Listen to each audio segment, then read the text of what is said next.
अस्सलाम वालेकुम biology 9 chapter number 3 biodiversity lecture number 5। आज का जो हमारा टॉपिक है उसका नेम है स्पीशी। इससे रिसेंट जो लेक्चर हमने पढ़ा था वो था टैक्सोनॉमिक हिरार्की, जिसमें हमने बताया था कि हमारे पास सबसे लार्जेस्ट जो टैक्सा है वो हमारे पास किंगडम है, और जो हो उसके बाद हमारे पास सबसे स्मॉलेस्ट जो टैक्सा है जो किंगडम है उसका नेम है हमारे पास स्पीशी। आज हमने जो टॉपिक पढ़ना है उसका नेम है स्पीशी। तो स्पीशी के बारे में बहुत ही मशहूर है the basic unit of classification. हमारे पास जो स्पीशी है वो बेसिक यूनिट है क्लासिफिकेशन का। इसकी ये बुनियाद है किसी भी क्लासिफिकेशन की। उसके बाद हमने रिसेंट टॉपिक में पढ़ा था कि ये हमारे पास स्मॉलेस्ट किंगडम है, स्मॉलेस्ट ग्रुप है। तो आज हमने स्पीशी के बारे में पढ़ना है। अब हम स्टार्ट कर लेते हैं। हमारे पास सबसे पहले जो स्पीशी की डेफिनेशन है वो इस तरह से है, कहते हैं कि हमारे पास जानदारों का ऐसा ग्रुप जो आपस में जिनसी तौलीद कर सकते हैं अपने ही मेंबर्स के दरमियान, और ऐसे फर्टाइल ऑफस्प्रिंग, ऐसे बच्चे पैदा कर सकते हैं जिनमें एबिलिटी हो कि वो आगे से रिप्रोडक्शन कर सकें, आगे से मज़ीद क्या अपनी नस्ल को पैदा कर सकें। तो इसकी डेफिनेशन इस तरह से है, a species is a group of organisms which can interbreed freely among them and produce fertile offspring but are reproductively isolated from all other such a group in nature। कहते हैं हमारे पास यहाँ पे फर्टाइल ऑफस्प्रिंग का मतलब क्या है। Fertile वैसे कहते हैं जरहेज को, ऑफस्प्रिंग कहते हैं बच्चे को, लेकिन यहाँ पर फर्टाइल ऑफस्प्रिंग का मतलब है कि ऐसे बच्चे जो कि आगे रिप्रोडक्शन काज कर सकते हैं, आगे रिप्रोडक्शन की वजह बन सकते हैं। तो हमारे पास ऐसे जानदारों का ग्रुप जो आपस में जिनसी तौलीद करे अपने ही मेंबर्स के दरमियान, और ऐसे फर्टाइल ऑफस्प्रिंग पैदा करे जो कि आगे एबिलिटी रखते हैं रिप्रोडक्शन की, वो हमारे पास क्या कहलाते हैं, स्पीशी कहलाते हैं। उसके बाद अगर हम बात करें नेचर की, तो कुदरत के जो कानून हैं उन्होंने स्पेसिफिक जो महसूस बंदे हैं उनको उन्होंने सेलेक्ट किया है रिप्रोडक्शन के लिए। अगर तो हम कुदरत के असूलों के खिलाफ जाते हैं तो हमारे पास जो रिप्रोडक्शन है वो इनफर्टाइल तरीके से होती है, वो आगे से रिप्रोडक्शन काज नहीं कर सकते। उसके बाद हमारी बुक में जो स्पीशी हैं उनके करैक्टर्स के बारे में, करैक्टरिस्टिक्स के बारे में बात की गई है, बताया गया है कि इनके जो करैक्टर्स होते हैं वो एक दूसरे से मुख्तलिफ होते हैं, फ़र्क रखते हैं जानदारों में।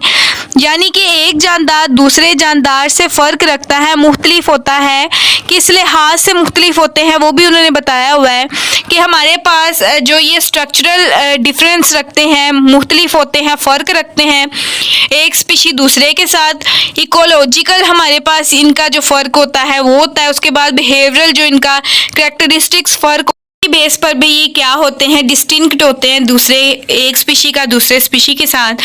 ये करैक्टर हैं जिसकी वजह से ये क्या होते हैं, एक दूसरे से मुख्तलिफ होते हैं, फ़र्क रखते हैं। Each species possesses its own distinct structural, ecological and behavioral characteristics। के बाद अगर हम बात करें दो जानदारों की, तो अगर हमारे पास दो मुख्तलिफ ऑर्गेनिज्म का क्रॉस करवाएं हमारे पास, तो हमारे कुदरत के असूल ऐसे हैं कि हमारे पास जो आगे ऑफस्प्रिंग पैदा होता है वो क्या होता है, इनफर्टाइल होता है, वो हमारे पास आगे से जनरेशन काज नहीं कर सकता। तो वो इस तरह से है, in the definition of the species we must emphasize in nature because two organism related to two different but closely related species can cross breed under artificial condition। हमारे पास दो तरह की कंडीशंस होती हैं, एक हमारे पास कंडीशन होती है नेचुरल और दूसरी हमारे पास होती है आर्टिफिशियल।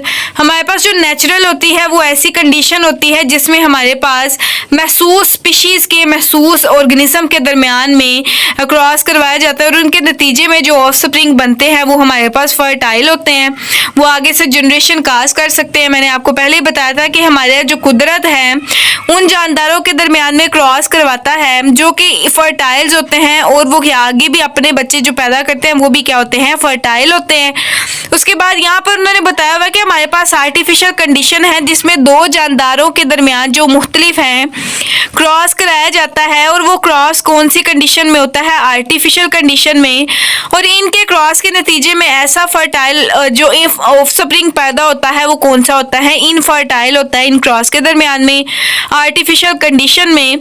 तो वो जो हमारे पास इनफर्टाइल ऑफस्प्रिंग होता है वो आगे से औलाद पैदा नहीं कर सकता, वो आगे से रिप्रोडक्शन काज नहीं कर सकता।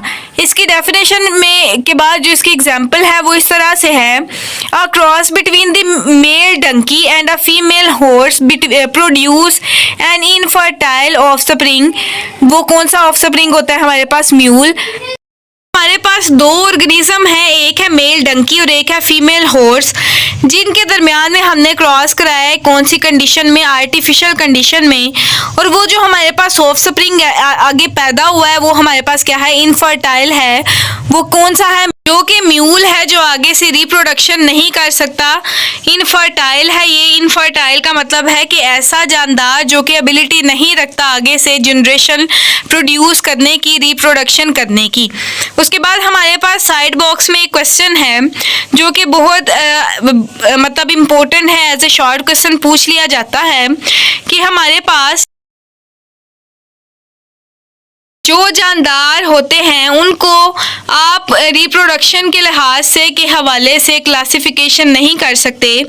वो क्यों नहीं कर सकते क्लासिफिकेशन? के हमारे पास कुछ ऐसे जानदार हैं जो कि एसेक्सुअल रिप्रोडक्शन के नतीजे में बनते हैं, वो आर्टिफिशियल कंडीशन में बनते हैं, और कुछ ऐसे जानदार हैं जो कि सेक्सुअली तरीके से बनते हैं।